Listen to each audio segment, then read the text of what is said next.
So today, basically, I wanted to talk to you guys about the concept of building content like Lego blocks, where they can be assembled and the same content can be used in different assemblies. And before I go down into details, I wanted to talk to you about why this is important in the times we are today. So there was a time when CA used to do leadership training when I sat in mind, they gave a really interesting concept called VUCA. And VUCA was all about the fact that we live in times that are volatile, uncertain, complex, and ambiguous, right? Where a lot of the problems don't have straightforward or easy answers. And how do you live and plan on those times? And that is probably never been more true than today, where many of the problems we face are global in nature and there are absolutely no answers for them. And but even then, organizations have to continue, businesses have to run, and you still have to find your place in an organization and figure out how you add value, right? And so one of the ways I've always built my career is trying to figure out what makes me near irreplaceable in an organization, and then try and acquire skills around that. Because I loved in the content domain, most of my work has been in the content domain. But since we are all tech writers, let's look at our own companies, which are product companies. Now, these product companies really make money only two ways. Either they are selling new software and booking revenue, or companies are renewing it. And our CEO always used to say that it actually takes 7 times or 8 times more effort to sell more software than to renew existing licenses. And so in times like these, renewals become even more important, right? Because new sales dry up a little. Uh, so as we look at all of this, then we ask ourselves as a question that as somebody who builds information, now that could be tech documentation, instructional design, videos, whatever, right? As somebody who builds information, how do I add value to the organization? Uh, and the answer basically remains that anything that you do that either helps a customer adopt a product or helps a customer renew a product makes it really, really valuable.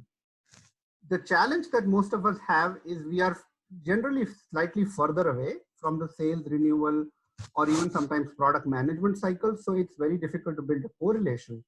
But as you start understanding some of the stuff I'm trying to say here and start working with some of the stakeholders, you will start actually building use cases for direct correlations, right? So these slides will be with you. I'm not going to go directly through the meaning of volatility, uncertainty, complexity, and ambiguity. They are straightforward terms, but this is taken from an HBR article, and you can look at some of the examples given here. But the basic concept I'm going to walk you through is how do you do stuff in a time uh, that is driven by VUCA, right?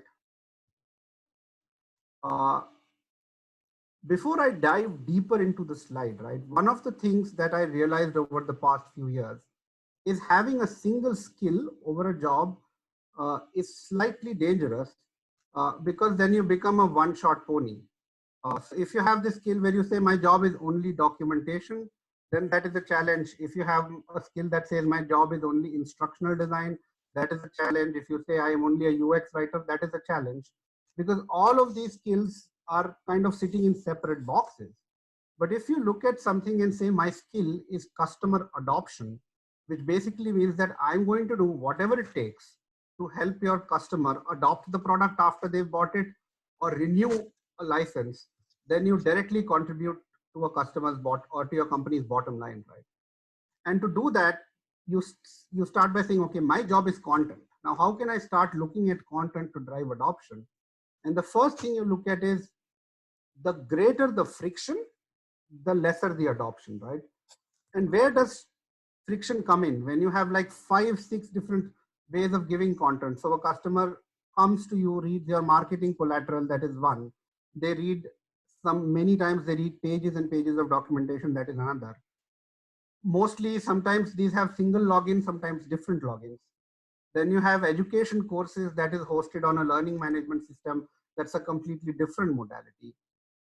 Users need to find them, pay for them, get approval for them, right? That is a pain.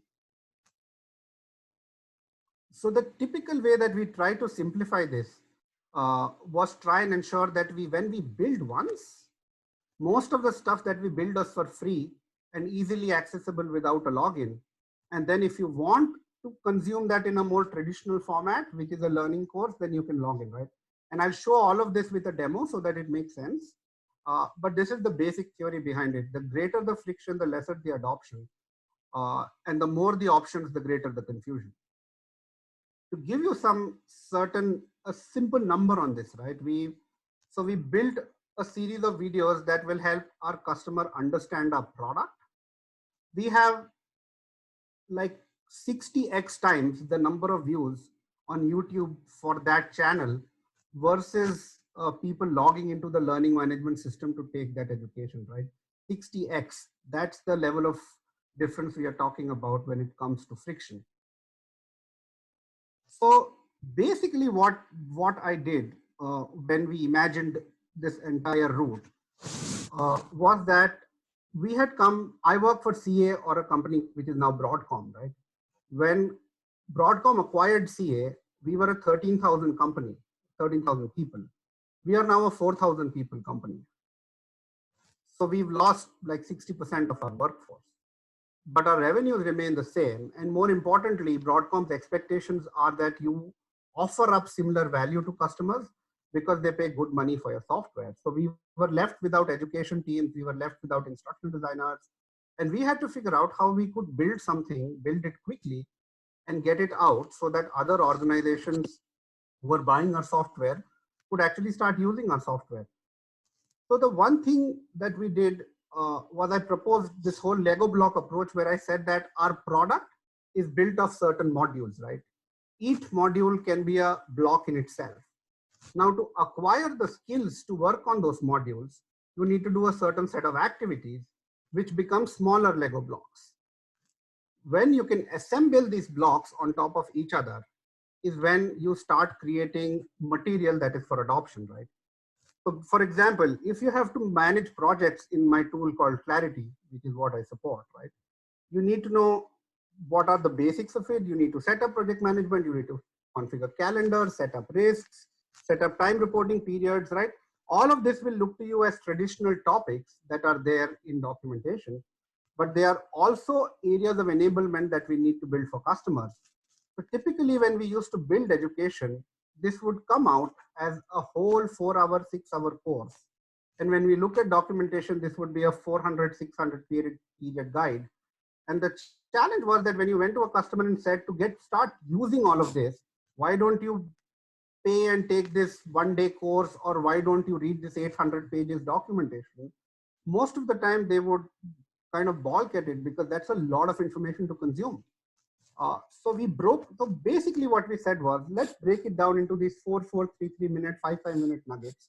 And then we'll start building collateral where we will combine these nuggets and then create an outcome, right? So that was the basic simplistic approach. And I'm actually going to show you one particular piece, right? I'm going to show you how we did it for our getting started module. And that is typically how we are going to do it for everything. So if you really look at, so what we went and we talked to our product managers and marketing and asked them, how do you actually sell this product? And they gave us a 45-minute demonstration, and these are the key ways in which we are selling it. These are what the modules are, and this is how they are correlated to each other. So we took that and we broke it down into actually a series of, if you'll see, 8 or 9 scripts. These are the scripts that I wrote. And after we broke it down into scripts, each script became a single video. And then basically we created the video, we released it. I'll do a separate session for you around how to create videos quickly, which is, we did basically almost a video in 3 or 4 days. And once this whole piece was ready, right, we had this 8 or 9 assets, which was basically taking care of one Lego block, or actually 8 or 9 Lego blocks, which was taking care of one big area. And the first thing we did was we said, let's put it out on YouTube. And this takes care of one piece of it, which is our channel, right? And these are the 7 or 8 videos out there, which were there. The next thing we did was, it's already out there. Give me a sec. Let me show you guys. The same thing then went on to documentation. where we redid our entire getting started experience. And we said that if you want to use Clarity PPM and you're getting started with it, you really want to understand what are the whole modules. Because remember, if your customer is going to use all your modules instead of 3 or 4 modules, the chances of them staying sticky, the chances of them renewing your product are far greater than if they use only project management or only financials or anything, right? So we basically worked with marketing. We understood what they wanted, and we said from an overview perspective, these are the things that you do. And every single module had its own introduction, right? So from the whole Lego block philosophy, the getting started experience was broken into 8 blocks. Scripts were written, 8 videos or 9 videos were, 8 videos were developed and released on YouTube. And the first thing we did was ensure that our documentation experience mirrors the entire experience that is present here, right? After we did that, there were still traditional customers who wanted education. That's when we came out with our Getting Started Education series. It's still the same Lego block structure. It's an introduction to the product, introduction to each key module and how they work with each other, but this time in a slightly different format.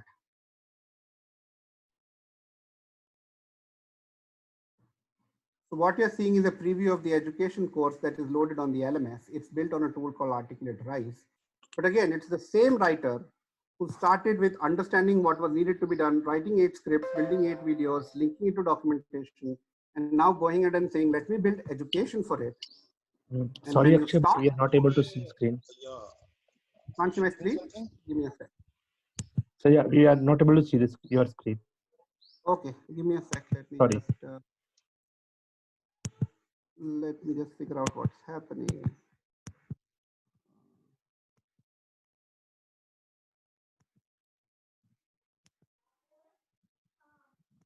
This is weird.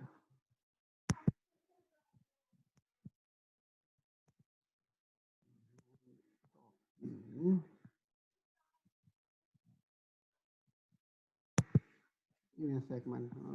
Share screen. It does show it's shared. I think we saw till you move to YouTube screen. After that, Did I move to the YouTube screen? Okay. Let me just see if I can get my browser.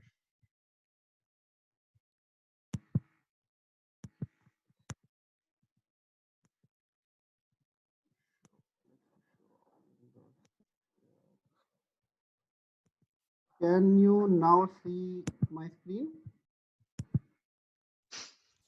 It's showing you have started screen sharing, but we can't see screen.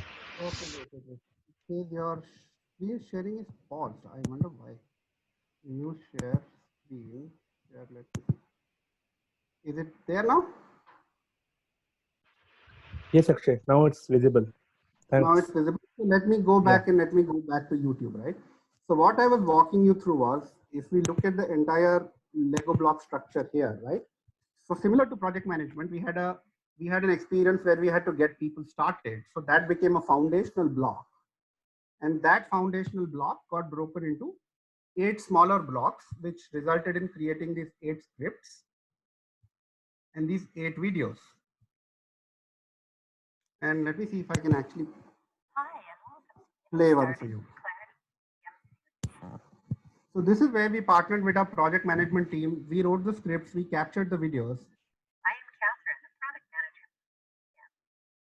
In this video series, I will help you. And then we introduced the whole video series based on this individual Lego blocks that we are going to stitch together. By using our simple, powerful, and modern user interface. Examples from an organization that is transforming itself. Right, so similarly, we had these 8 videos. So one module comprising of 8 pieces. And once it was there on YouTube, the next thing we did was we got it into documentation. And it was exactly the same experience that if you want to get started with the product, we have a new facet called Getting Started. In that Getting Started facet, these are the key modules of the products. And this is how that whole thing is getting leveraged, right? The same videos get pulled in. After that, basically where we went was, we said that let's now flesh it out and build out education material that is actually going to leverage the same Lego blocks, but add more content around it. And because we have the ones who have written the script, we've written the documentation, and we are building this, we know what to reuse and what to leverage. So it kind of develops a lot faster. And if you look at this, we said, this is a course that's going to teach you how to get started with PPM, right? This is the first module. And then it's a small game that we play. This is built on another tool called Articulate, where the game loads up. It's kind of a Kaun Banega Crorepati for clarity. And let me see here. And this is where it excites a customer into asking them that from a strategic perspective, how is the tool useful, right? And let me just set my name here and submit. And there are a few rules. So it's the same content, but now I'm using a slightly quiz-based approach to ask a few questions from that content and dwell from there, right? Load. Give it a second, it loads a little slowly.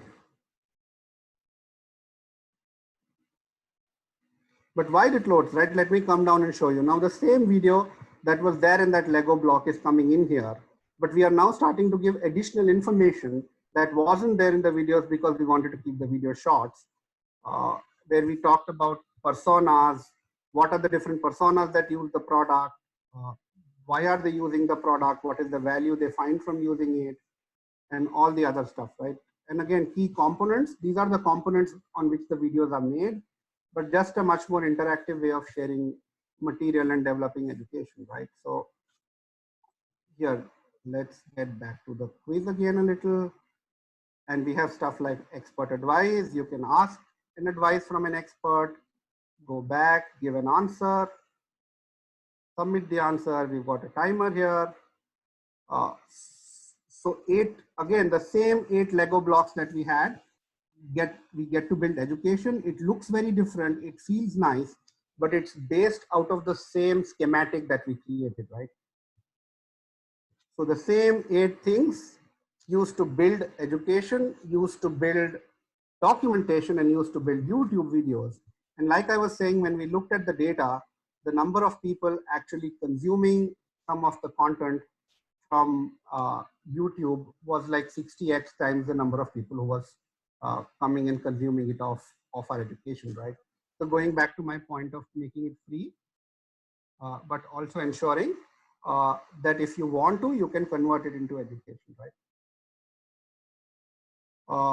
The thing I wanted to leave you with before I set myself up for questions is basically, you can see the slide, right? Yeah, sure. Yes. Cool. When we came out with a list, right, it's like 100 videos that we have to build for our entire product using the micro Lego block approach. So we don't have to do all of it alone. We worked with our pre-sales, services, product management. We've shared predefined templates with them and provided some guardrails where they can start building this ourselves. And as I keep working with the team, I keep telling them that, especially in a world where organizations are now going to crunch themselves, are going to look at every single function and say, what's the value it provides? How can it add more value from an organization? Is it really valuable? We never limit our job, right? So I am a tech writer, I'm an instructional designer, I write blogs for my product a lot. I develop videos. I'm also an SME for many people within the product. And because all of these roles combine, it's easier for you to add more value for the product, and it's slightly easier for you to start making correlations, because now we start getting feedback from customers directly saying, to product managers saying, hey, I love those video series out there. It's really helping my company. Can you make something for this? Can you make something for that? And when that starts coming to project management, they automatically start realizing the value we are providing and automatically start giving us more time and resources to do all of this, right? The last piece I want to leave with is a lot of questions I get asked is, I'm a doc guy. I already have my deliverables. Where do I find the time for this, right? I can just tell you how I found the time. I don't know whether it works for all your organizations. My product releases in a 3-month schedule, and it always releases on a 3-month schedule. If we had one in April, we are going to have one 3 months later, right? Each sprint is 2 weeks. So the way I look at it is the first 2 sprints is generally when engineering is building stuff and I don't have much to do from a writing perspective. The last 2 sprints, engineering is already finished most of its work and it's doing QA and validation and stuff, right? There are these large pieces of time when I can choose how I want to spend that time, whether I want to clean up some of the stuff that was done previously, whether I want to build new videos, whether I want to do something else, right? So I've chosen to use that time and try and do all of this. And if your organizations work in a similar way, then I think most of us should be able to find time. But if you do a few of them, right, and use this Lego kind of approach to assemble stuff on top of each other, your customers will start seeing value, your product management will start seeing value, and you will automatically kind of start getting more leverage to do stuff. So I'll stop here. It's a lot of stuff I've covered. This is ideally stuff for an hour or more session. But I'm happy to answer questions and do like deep dives into how I did individual pieces if you guys are interested in further sessions. Open for questions. Thanks, Akshay. I think this is really an eye-opener for people who want to learn and try new things. So guys, we have 10 minutes more for this one. So please go ahead, ask questions, and after that, we will move to the new link.